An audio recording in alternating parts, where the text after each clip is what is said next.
Hi, welcome to Global Forum TV, a platform for global issues with global perspectives in today's global village.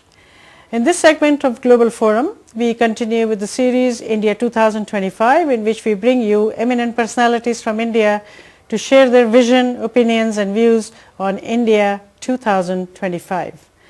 Today in our studio we have one such person. His name is Kuldip Nayar.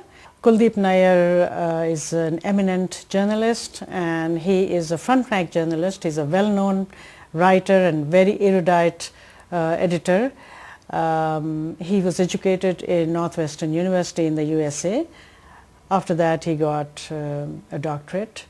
He has been a renowned journalist who has held several prestigious positions in newspapers like The Statesman, The Indian Express, besides heading the United News of India UNI, a premier news agency.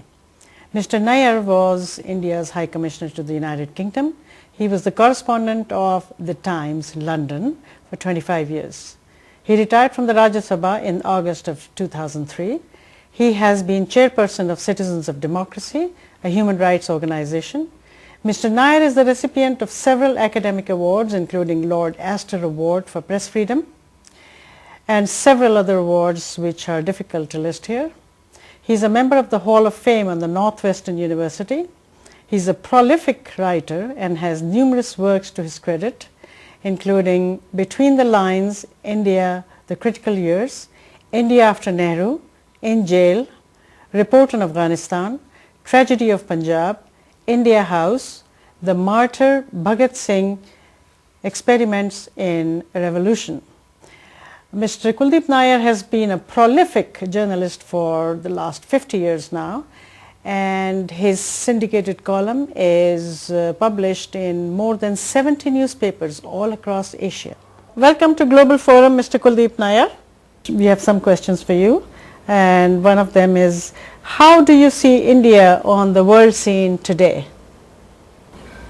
Well, India, if I can see today in the eyes of the world, where it used to be always talk of Maharajas, now markets are being mentioned. Where it used to be backwardness, now the growth rate is being talked about. Where it was all the time disease, hunger, now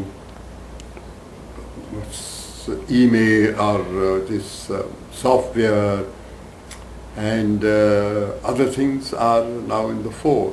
So India is now being considered not an underdeveloped country, a developing country, but almost which is in the forefront of countries which would be developed in the next few years. What is India's globalization strategy, and where do you see India in the next 20 years by 2025? Well, India, here we have now in two Indias, in the sense the government is all for globalization. But there are very serious voices, very political parties opposing this kind of thing.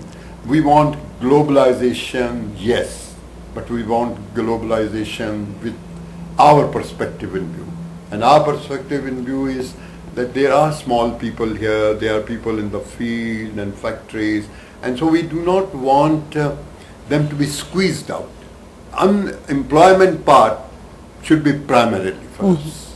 While we would like to go ahead with the globalization, but we shall see that there small man in the shop or a person who is an artisan himself, so they should also be saved. Okay. So it will be globalization with the human kind of consideration. Where will India be in relation to regional and superpowers in 2025? See, now as far as regional powers are concerned, now let's see in this region which can be the regional power. Regional power can be China, which is more than a regional power, it's a developed so regional powers could be some powers getting together in the West Asia, that could be a regional power, Iran or Iraq or South Korea. don't see that possibility. But if you are talking of regional powers of Africa, things. So I'm just our South Asia, ASEAN and others.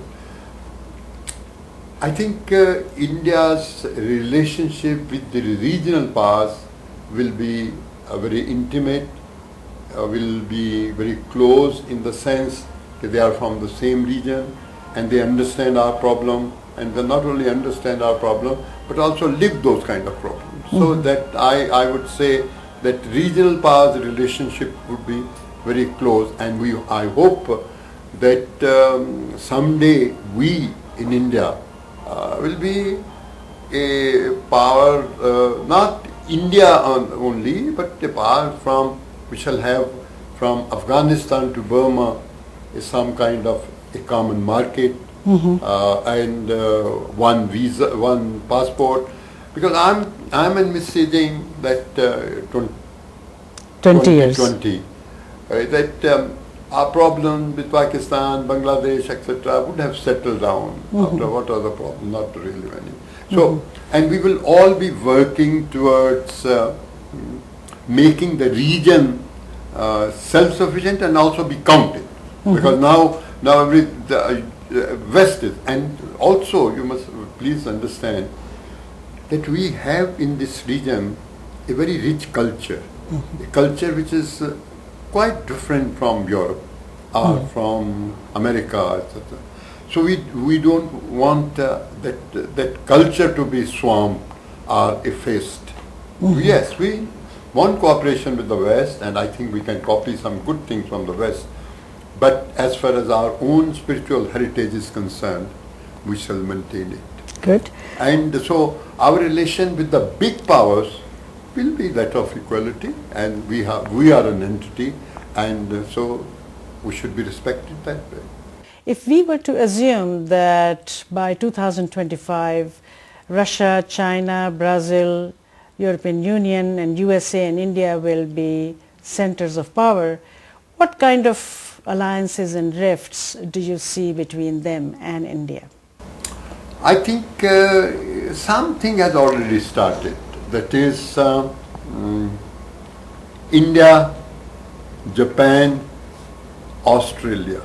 So, but we are keeping out China from that.